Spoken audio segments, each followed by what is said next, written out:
Yang ketujuh, keluarnya sebagian kaum wanita untuk bekerja, kecuali apabila masyarakat muslim membutuhkan pekerjaannya di tengah masyarakat, maka hal ini adalah boleh dengan syarat dia tetap mengenakan hijab dan tidak mengurangi perhatian terhadap hak suami dan anak-anaknya atau sampai meninggalkan hal-hal yang wajib atau ikhtilat. Ya. Jadi hukum asalnya wanita di rumah itu pekerjaannya banyak. Ya, seorang wanita punya pekerjaan mulia di rumah, ngurus suami, ngurus anak-anak. Dia harus beribadah kepada Allah, dia juga bisa murojaah di rumah. Banyak kegiatan di rumah yang bisa dia kerjakan. Tidaklah dia kerja kecuali dalam kondisi mendesak. Ya. Ya. Indonesia juga terkadang ada kondisi yang mendesak. Saya pernah ditanya seorang suami istri, suaminya sudah bekerja semaksimal mungkin, tapi dia masih kurang. Ya. Maka terpaksa istrinya apa? Bekerja. Kita bilang mudah-mudahan tidak mengapa, yang penting jaga diri. Yang penting jaga diri. Yang kedelapan, terjadinya campur baur di tempat-tempat pendidikan. Seperti laki-laki mengajar anak-anak perempuan, baik di sekolah-sekolah maupun di perguruan-perguruan tinggi. Atau bahkan dalam kajian-kajian di rumah-rumah yang merupakan pelajaran khusus. Seperti les privat dengan pengajian keluarga. Ya. Ini juga tidak boleh. Terjadi ikhtilat, laki-laki ngajar perempuan, perempuan ngajar laki-laki. Jangankan di perguruan tinggi, yang guru ngaji juga hati-hati. Terjadi kasus ya, guru ngaji ngajar tahsin, yang belajar ibu-ibu. Akhirnya berdua-duaan, lama-lama jatuh cinta ya. Ternyata lelaki depan saya tahsinnya lebih bagus daripada suami saya. Ya jelas di depan kamu ustaz, tahsinnya lebih bagus.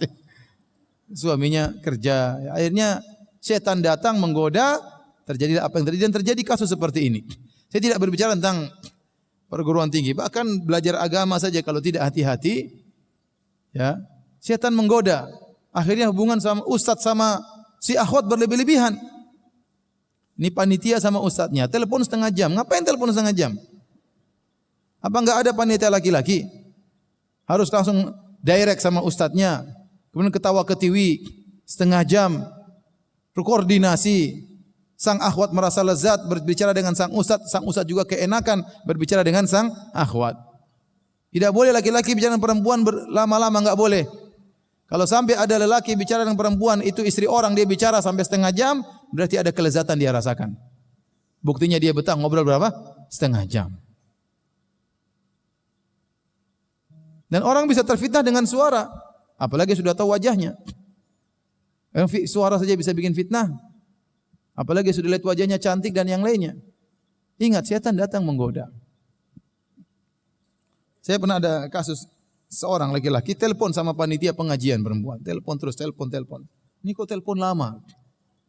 Ternyata perempuan itu bicara karena dia anggap mungkin kenal saya atau bagaimana, mungkin minta jadwal atau bagaimana. Pokoknya bicara lama. Kamu ngapain lama-lama? Saya tegur ya. Pas yang saya lihat. Tidak lama kemudian berapa hari dia bilang, rupanya dia cerita sama saya, Ustaz, saya kemarin minta ketemuan sama panitia perempuan tadi. Ternyata dia sudah punya suami, Ustaz. Kenapa dia enggak bilang dari awal? Saya sudah terfitnah dengan suaranya. Jadi suaranya bisa bikin fitnah. Suaranya kelihatan cantik, padahal mukanya yang biasa-biasa ya. Bisa jadi begitu. Maka saya katakan bahwasanya ya tidak boleh bercampur baur, ngobrol, ketawa ketiwi dengan wanita yang tidak halal bagi kita atau bagi suami yang lelaki yang tidak halal bagi kita. Tidak boleh.